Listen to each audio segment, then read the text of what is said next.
빨리 전화드렸습니다. 지금도요 벌써부터 2292님 저희 청취자분이 저 비자금으로 투자했다가 망했어요. 위로해 주세요. 이런 문자가 오고 있는 상황인데 어제 보시면서 어떤 생각 드셨어요?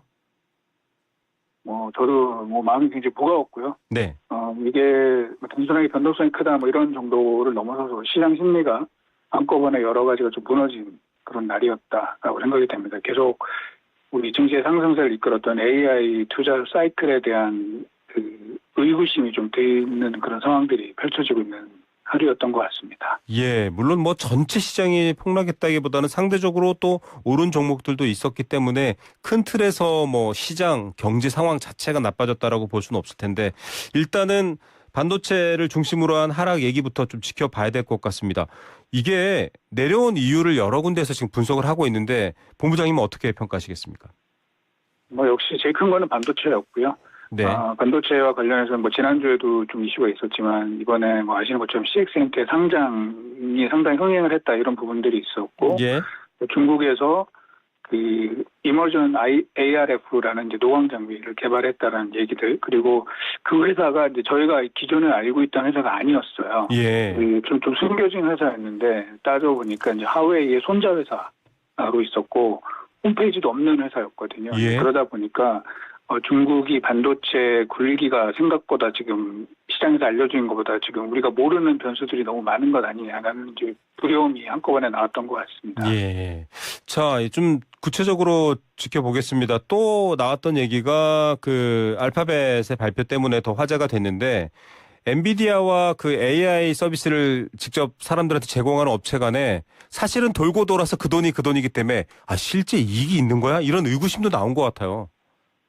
그렇죠. 지금 현재 AI 우리 모델을 이끌어가는 두 회사가 있지 않습니까? 오픈 AI랑 엔트로픽이 있는데 아직은 이제 오픈 AI는 계속 적자고 엔트로픽도 아주 이익이 소폭 나고 있는 상황인데 네. 그 많은 투자를 과연 감당이 되겠느냐라는 의구심이 있는 상황에서 엔비디아가 이제 사실은 기존에도 일종의 순환 출자 비슷한 이런 구조가 있었는데 이제 어제 발표가 난 것들은 그 규모가 너무 컸습니다. 예. 그러니까 지금 추가로 지금 투자되고 있는 이 프로젝트에 2,500억 달러의 이 금융 지원을 하기로 했고 그거와 별도로 또 오픈 AI가 GPU를 구매하는 데 있어서 무려 3,500억 달러를 지원을 해주는 이런 방안들이 나왔거든요. 그러다 보니까 이게 결국은 오픈 AI 돈으로 다 돌고 도는 이런 흔히 말하는 이제 순환 구조로 움직이는 거라서 이게 굉장히 리스크가 커졌다라는 우려들이 한꺼번에 나왔던 것 같습니다.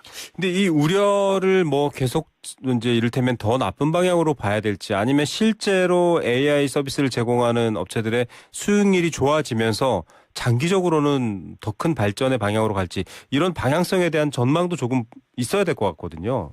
그렇죠. 사실은 이제 아까 말씀드린 것처럼 아직은 큰 수익을 못 내고 있기 때문에 이 엔비디아 입장에서 이제 자기네가 돈을 워낙 많이 버니까 네. 그 돈으로 생태계를 구성해 나가는 거죠. 네. 그래서 초기에 흔히 말하는 이제 마중물을 뿌려주고 그걸로 좀 땡겨주는 이런 이제 과정인데 그게 최근에 좀 몇 가지가 겹치면서 그리고 또 다른 얘기는 이제 그게 있었죠. 좀 최근 이제 오늘 밤에 FOMC가 열릴 텐데 네. 금리 인상 이 카드가 일부 좀 외국계 증권사 보고서로 이제 나오면서 예. 그런 것들이 좀 불안감을 더 키운 요인이 아니었나 이렇게 보고 있습니다. 예, 자금 조달이 어렵지 않을까. 지금은 6대4 정도 유지하자, 올리자 이렇게 나누고 있다라고 알려지고 있는데 좀 상황을 더 봐야 될 것 같습니다.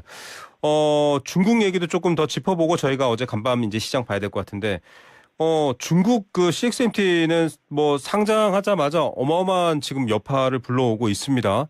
일단은 아직까지는 기술 격차가 3년 정도 나고 있다 이런 얘기도 있고요. 또 EUV에 비해서는 조금 약간 아직까지 그 수준은 아니다 이렇게 안심하는 쪽이 있고요. 무슨 소리야? 거긴 기업이 아니라 국가가 나서서 하는 거니까 이거 쉽게 볼 수 없어 이렇게 우려하는 쪽이 있습니다. 센터장님은 어느 쪽으로 조금 더 그래도 안테나를 세우고 있어야 된다라고 조언해 주시겠어요? 당연히 시장에 두 가지 상반된 의견이 있는데요. 저도 당연히 지금 CXMT가 이제 우려스럽습니다. 생각보다 네. 좀 빠르게 올라오고 있는 게 사실이고 지금 또 업황이 좋아지다 보니까 작년 상반기까지 적자를 보던 회사가 지금 순이익률이 70%가 나가는 회사가 됐거든요. 예. 그러다 보니까 당연히 이제 위협적이긴 한데 지금 에코님께서 말씀 주신 것처럼 DUV 기술까지는 이제 빨리 쫓아올 수 있을 것 같아요. 그런데 사실은 그 다음 단계로 넘어가기 위해서는 EUV 장비가 필요한데 요거는 아직은 중국에 공급이 제대로 안 되고 있거든요. 그래서 저희 그 반도체 담당 애널리스트도 죄송합니다. 네네네. 그 향후에 이제 이 회사가 쫓아오는 속도가 약간 둔화될 가능성이 있다. 그래서 지금 뭐 당연히 저희는 뭐 위험 요인을 보고 있지만 단기간 내에 예를 들면 한 2, 3년 내에 이 회사가 시장에 엄청난 충격을 줄 가능성은 높지 않다라고 이제 좀 분석을 하고 있습니다. 예. 뭐 앞서가는 사람 추격하면 무섭지만 또 앞에 있는 사람은 뭐 멈춰 서 있나요? 네. 그런 것도 네네. 좀 봐야 됩니다. 이런 상황에서 일단은 간밤 미국 상황을 되게 우려스럽게 봤던 분들은 어제 주무시기 전까지는 아마 보면서 좀 걱정했을 텐데요. 좀 회복해서 약간 또 혼조세로 마감된 것 같기도 하고요. 어제 어떻게 미국 증시 어떻게 끝났습니까? 미국 증시는 좀 색깔이 많이 바뀌었습니다. 확실히 AI에 대한 좀 퇴조 현상이 좀 극특하게 나타나고 있고 AI와 관련된 업체들은 실적이 좋고 전망이 좋아도 주가가 빠지는 일들이 좀 계속 반복이 되고 있고요. 반면에 그동안에 좀 소외받았던 일반 소비주, 안정적인 그 방어주 이쪽으로 좀 포트폴리오가 좀 옮겨가고 있습니다. 그래서 다우는 좀 상승을 했고 좀 나스닥은 약간 약세를 보이는 특히 반도체는 많이 빠지는 일들이 계속 나타나고 있습니다. 예, 새로운 기술보다는 좀 기존의 산업도 많이 돈은 살아남아야 되니까요. 그걸로 옮겨가고 있고 애플이 좀 특이해요. 시가총액이 사상 처음으로 5조 달러를 넘어섰는데 사실상 애플은 좀 AI 투자를 공격적으로 하지는 않거든요. 이건 어떻게 봐야 될까요? 그렇죠. 이제 그동안에 사실은 AI 랠리가 막 올라가면서 애플이 좀 뒤처진 회사로 평가받았는데 지금 제가 말씀드린 것처럼 요 며칠 사이에는 AI를 좀 피하고자 하는 이 투자자들의 심리가 굉장히 강해졌습니다. 그러다 보니까 AI는 좀 관련 없는 이 종목들 중심으로 주가가 좀 올라가는 현상이 요 며칠 좀 나타나고 있는 상황입니다. 예, 의심의 시기 같다라고도 하는데 모르겠습니다. 기사를 보니까 반도체가 2008년 이후 최악의 한 달을 맞이했다라고 하는데 전체적인 흐름을 조금 센터장님께서 말씀해 주시면 좋을 것 같습니다. 너무 이게 이익에 대한 속도 기대가 실제로 이익이 나는 것보다 너무 가파르게 올라갔기 때문에 투자금이 한꺼번에 많이 몰리고 또 거기에다가 반도체 특정 종목으로 너무 쏠려 있고 거기에다 레버리지까지 더해지니까 이건 사실 좀 조정의 과정이지 꺾여가지고 아래로 내려가는 과정은 아니다. 이렇게 보시는 분도 있고요. 아니야 이거 버블이야 라고 말하는 분들도 있습니다. 어떻게 봐야 될까요? 저희는 뭐 계속 지금 기업체들 저희가 체크를 하고 있고 저희가 또 여러 가지 채널을 체크를 하고 있는데 아직은 펀더멘탈리 흔들리는 게 없어요. 더 좋아질 가능성이 있다라고 보고 있습니다. 그래서 뭐 펀더멘탈은 저희가 보고 있는 대로 가고 있는데 이제 주가가 워낙 지금 출렁이고 있는 상황이고 흔히 말하는 이제 쏠림이 너무 심했던 거죠. 너무 좋다라는 기대가 높아지면서 거의 그 웬만한 이제 주식 투자자들이 대부분 다 반도체로만 지금 심하게 몰리면서 그게 좀 해소되는 과정이 아닐까 이렇게 좀 보고 있습니다. 예, 마구 몰렸던 그 압력이 조금 해소되는 과정이고 이후에는 또 적정한 그 시장의 상황과 실적에 맞는 방향으로 성장해 갈 것 같다. 이런 분석들을 많이 해주심에도 불구하고요.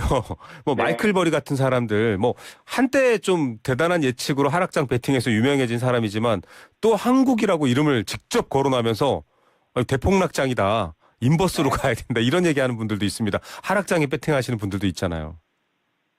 뭐 결국은 이제 본인들의 판단인데요. 저는 항상 이런 얘기를 하거든요. 제가 후배들한테 얘기할 때도 그 실적과 주가를 어떻게 볼 거냐는 건데 실적은 예를 들면 주인이고요, 개 주인이고 주가는 강아지다 이거죠. 목줄을 세워주는 강아지다. 그래서 이 주인은 한쪽 방향으로 가고 있는데 강아지는 계속 왔다 갔다 하지 않습니까? 뭐 때로는 뒤로 가기도 하고, 때로는 너무 앞질러 가기도 하고, 옆으로 빠지기도 하고, 뭐 이런 과정이다. 그래서 뭐 저희가 사실 이제 강아지 움직임을 맞출 수는 없지만 어쨌든 우리가 가고자 하는 방향이 어떤 쪽인지는 큰 방향을 잡고 그렇게 저희가 가이던스를 주는 게 뭐 나름대로 저희 뭐 애널리스트들, 증거사 리서치가 할 수 있는 일이 아닌가 그렇게 말씀을 드리고 있습니다. 너무 쏙쏙 와닿는 비유와 설명이셔서 깜짝 놀랐습니다. 아무리 주가가 출렁거려도 여러분 그 멍멍이 꼬리가 주인을 흔들 수는 없잖아요. 그 부분도 갑자기 생각이 납니다. 그 지금 투자하고 있는 일반 국민들이 뭐 코로나 이후로 많은 분들이 지금 주식시장에 들어왔기 때문에 걱정을 많이 합니다. 지금도 이렇게 말씀해 주셨어요. 알아본 바에 따르면 실적, 앞으로의 투자, 확장성, 뭐 발전 가능성 다 좋아. 근데 다만 지금 시장이 너무 쏠리고 과열돼서 출렁이는 것뿐이야. 지금은 오히려 쌀 때 사야지 이런 표현을 해주시는데 저희 청취자분들 문자로 불안합니다. 그래도 팔아야 되나요? 어떻게 해야 됩니까? 버텨야 됩니까? 마구 옵니다. 이거 개미들한테 좀 투자해 주실 때는 이해하기 쉽도록 아까 뭐 기본 방향도 말씀해 주셨지만 투자 전략 차원에서는 어떤 게 지금 필요할까요? 전략이라기보다는 제가 이제 좀 말씀을 드리면 사실은 우리가 주식 투자자들을 이렇게 분류를 할 수 있을 것 같아요. 첫째는 인베스터, 네. 두 번째는 매니저, 세 번째는 트레이더 이렇게 볼 수가 있습니다. 네. 근데 이제 대부분은 다 워렌 버핏과 같은 인베스터를 추구를 하죠. 네. 하지만 우리 심리가 굉장히 흔들리기 때문에 실제에 있어서는 대부분 트레이더가 되시는 경우들이 많아요. 네. 그렇죠. 근데 사실은 그렇게 되면은 그거는 이제 정말 정확하게 투자자는 아닌 거죠. 네. 그렇게 되면은 굉장히 흔들릴 수밖에 없습니다. 그래서 이제 본인들이 이제 명확한 그 관점을 가지시고 우리가 네. 사실은 투자를 한다는 거는 좋은 기업을 맞아요. 내가 주주가 돼서 계속 가져가야 된다. 이런 관점으로 접근을 하셔야지 단기간 내에 내가 뭐 갑자기 뭐 내 재산을 2배를 늘려야 되겠다, 3배를 늘려야 되겠다 이런 식의 접근은 굉장히 위험할 수가 있습니다. 네. 그런 것들은 모르겠습니다. 지금 주식을 좀 잃으신 분들은 굉장히 마음이 아프시겠지만, 이제 그런 식의 접근은 이제 조금씩 내려놓으시고, 그런 투자자의 관점으로, 주식 투자를 하시기를, 말씀을 드리고 싶습니다. 예, 결국 좀 소크라테스 얘기를 꺼내서 죄송합니다만 자기 자신을 좀 아셔야 됩니다. 내가 단기간에 하루 만에 큰 돈을 벌고 싶은 방식의 사람인 건지 아니면 이 시장과 기업과 산업을 이해해서 투자해서 내 자산이 잘 성장해 나가는 걸 바라는 건지를 구분하셔야 되고요. 거기에 따라서 시장 상황을 이해하셔야 된다. 늘 우문을 들으면 이렇게 현답을 주시네요. SK하이닉스 실적이랑 이번 주 주요 이벤트가 많거든요. 영향을 많이 미칠까요? 워낙에 지금 변동성이 있다 보니까 어떤 이벤트들이 오히려 영향을 주기도 하고 안 주기도 하고 잘 모르겠어요. 저도 참 그게 난감한데요. 네. 예를 들면 이제 오늘도 실적이 나온 IT 업체들이 있습니다. 예를 들면 코닝이라는 회사도 여기도 AI 수혜주로 보고 있는데 네. 실적이 좋았어요. 하지만 네. 주가는 10% 이상 하락을 했고 네. 또 반도체 장비 회사인 KLA라는 회사도 있는데 여기도 괜찮았거든요. 실적이 좋았는데 장중에 한 6% 빠졌는데 실적을 발표하고 7월 8%가 더 빠지고 있습니다. 예. 그러다 보니까 지금 실적이 좋다 이런 거 가지고선 지금 위안이 안 되는 상황이고요. 맞아요. 그러면은 사실은 제일 중요한 거는 지금 아까 말씀드린 것처럼 AI의 순환 출자에 대한 이 의구심이 되게 커지고 있는 거고, 예. 지속 가느냐 이런 문제가 있고, 그런 와중에 이제 FOMC를 앞두고 혹시 금리 올리는 거 아니야 이제 이런 걱정도 있거든요. 예. 근데 뭐 이게 발표가 나겠죠. 뭐 동결 가능성이 크다라고 보고 있는데, 뭐 발표가 나고 나면 이제 그런 불안감들이 조금 해소가 되지 않을까라는 부분들이 있어서 예. 그 이후에는 그러니까 예를 들면 이제 오늘 하이닉스의 실적보다는 FOMC를 지나고 나서 이제 그 다음에 이제 경제 전망이 어느 정도 나오게 되면 이제 그 이후에 좀 방향을 잡아가지 않을까 이렇게 생각을 하고 있습니다. 네, 시장은 뭐 불확실성을 가장 싫어하니까요. 하는 거야, 안 하는 거야라고 했을 때 가장 어려워하는데 그런 것들이 좀 결정되고 난 뒤에는 또 달라질 수 있겠다. 좀 안개가 걷힐 수 있겠다라고 생각 들고요. 더 떨어지느냐라는 질문. 이거 사실은 무속인한테 물어봐야 될 질문이랑 비슷해요. 앞서 말씀했지만 내가 줄 잘 잡고 있어도 앞에 가는 지수라는 멍멍이가 어디로 튈지 모르기 때문이기도 한데 그래도 여쭤봐야 됩니다. 센터장님. 저희 청취자분들 질문이거든요. 더 떨어집니까? 6천 무너집니까? 이런 질문 나왔어요. 네, 뭐 주가가 좀 조정을 받기 시작할 때 뭐 저희끼리는 그런 얘기를 했어요. 이게 심리적으로 보면 앞에 5자가 한번 나와야지 바닥에 나올 것 같다. 그런데 사실 어제 5,990까지 장중에 네. 내려갔었거든요. 그래서 뭐 일단은 뭐 바닥이지 않을까 이제 저희는 생각을 하고 있습니다. 그 밑으로는 좀 너무 과도하다는 생각이 들어서 아까 말씀드린 것처럼 이제 오늘 지나고 FOMC가 나오고 나면은 그 다음부터는 조금 지금보다는 좀 평온한 흐름에서 다시 펀더멘털을 보려고 하는 접근이 나오지 않을까 그렇게 기대를 하고 있습니다. SK하이닉스 ADR은 사실은 공모가 이하로도 한번 떨어졌는데 역시 이것도 조정의 과정일까요? 뭐 마찬가지